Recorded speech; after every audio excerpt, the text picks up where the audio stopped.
چومیں گی۔ آج اس ایوان سے جو آواز اٹھے گی اس کا پیغام یہ ہے کہ لوگوں، ہم جب قادیانی کو کافر کہہ رہے ہوں گے تو ہمارا دل اندر سے ایک اعتبار سے دکھ بھی رہا ہوگا۔ کس لیے؟ کہ ہم جب اسے کافر کہتے ہیں تو ہمارے دل میں یہ تڑپ ہوتی ہے، اللہ کرے یہ کافر نہ رہے، یہ مسلمان بنے، غلطی کو چھوڑے، واپس لوٹے، اسلام میں آئے، ختم نبوت کے جھنڈے کو اٹھائے اور اس جنت کا مہمان بنے جس جنتوں کے لیے محمد رسول اللہ صلی اللہ علیہ وسلم کے سر پر ختم نبوت کا تاج رکھ کے اللہ نے دنیا میں بھیجا تھا۔ آپ نے دیکھا ہوگا ڈسکے کے اندر دن کو ریڑیوں والے چلتے ہیں، کباڑ والے، یہ پرانا لوہا بھی مانگ رہے ہوتے ہیں، ایڑی والے جوتے بھی مانگ رہے ہوتے ہیں، اور ہر وہ چیز جس کو آپ کی نظر میں گھٹیا قرار دے کے، ختم سمجھ کے، ناقص سمجھ کے، بیکار سمجھ کے پھینک دیا ہوتا ہے، آپ کی نظر میں وہ چیز گر گئی، اس کی نظر میں وہ چیز قیمت والی ہوتی ہے کیونکہ وہ خام مال ہوتا ہے۔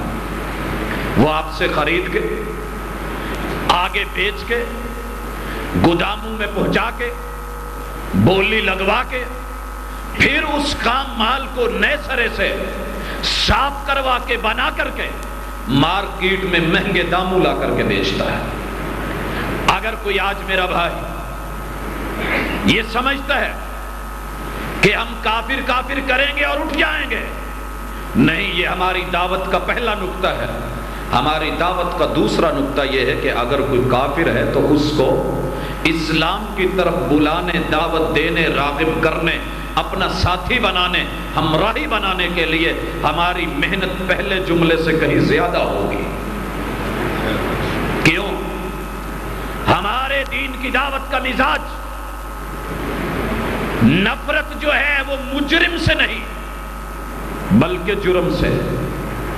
ہماری نفرت کافر سے نہیں، کفر سے ہوتی ہے۔ ہماری نفرت مشرک سے نہیں، شرک سے ہوتی ہے۔ ہماری نفرت بدعتی سے نہیں، بدعت سے ہوتی ہے۔ ہماری نفرت قادیانی سے نہیں، قادیانیت سے ہوتی ہے۔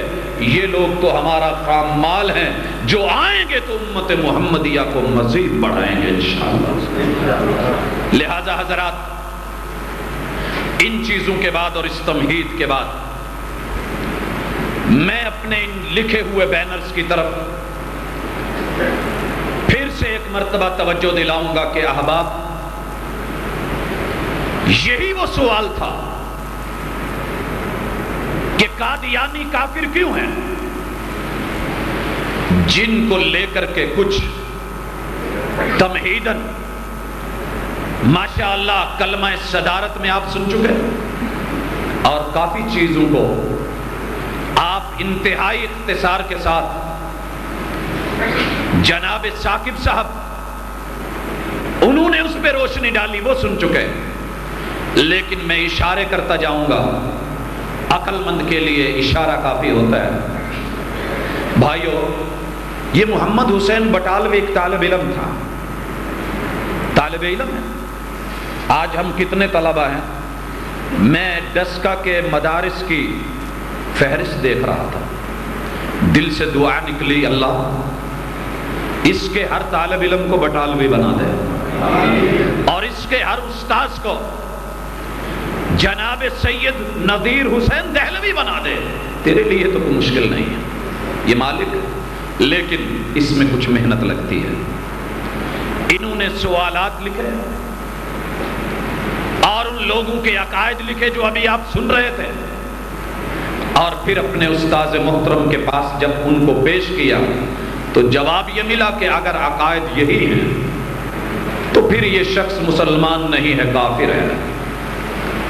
مہر لگائی، اور پھر آپ سن چکے کہ 200 علماء یا اس سے کم و بیش انہوں نے، حضرات کچھ نے تو اپنے سائن کیے ہاتھوں سے اور مہریں لگائیں، لیکن ان کو کون گنے گا کہ جنہوں نے خاموش مہریں لگائی تھی، وہ ہماری شاید گنتی میں نہیں ہے۔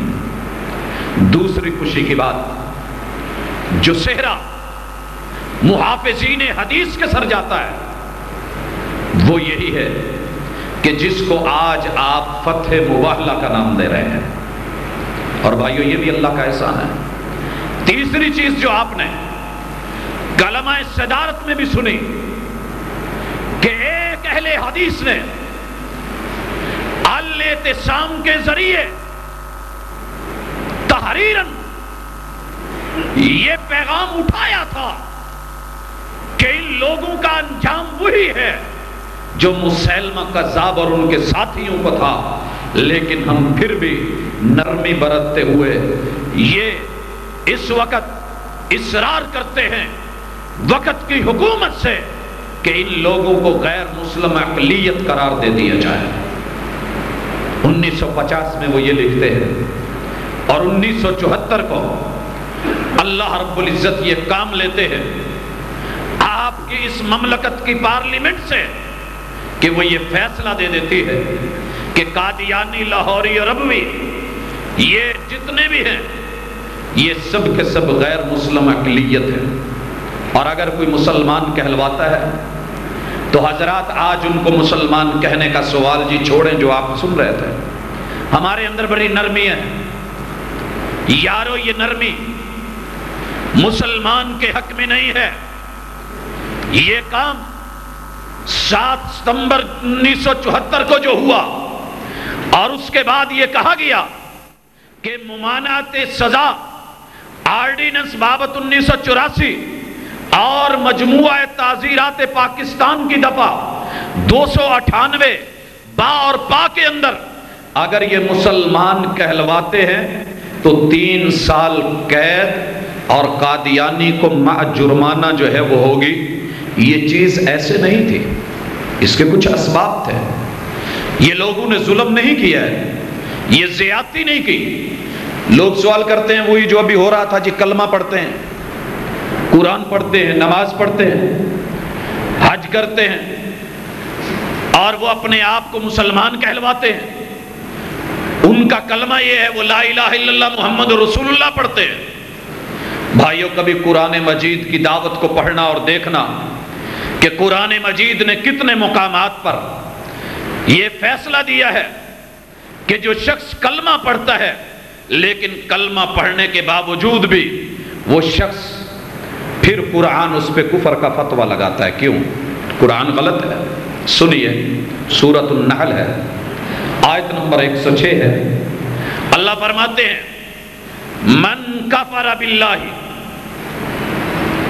لفظوں کی سمجھ تو آ رہی ہوگی، کفر باللہ کفر سے ہے۔ من کفر باللہ، اللہ اس شخص کے کفر کا تذکرہ کر رہے ہیں، کب؟ من بعد ایمانہ، کہ وہ ایمان لایا ہے، کلمہ پڑھا ہے، لا الہ بولا ہے، محمد رسول اللہ کہا ہے، ایمان کے ارکان کو لیا ہے، اسلام کے ارکان کو تھاما ہے، لیکن پھر بھی اللہ اس کی کسی کرتوت کی وجہ سے کہہ رہے ہیں کہ اس نے کفر کیا ہے، یا جو کفر کر لے گا۔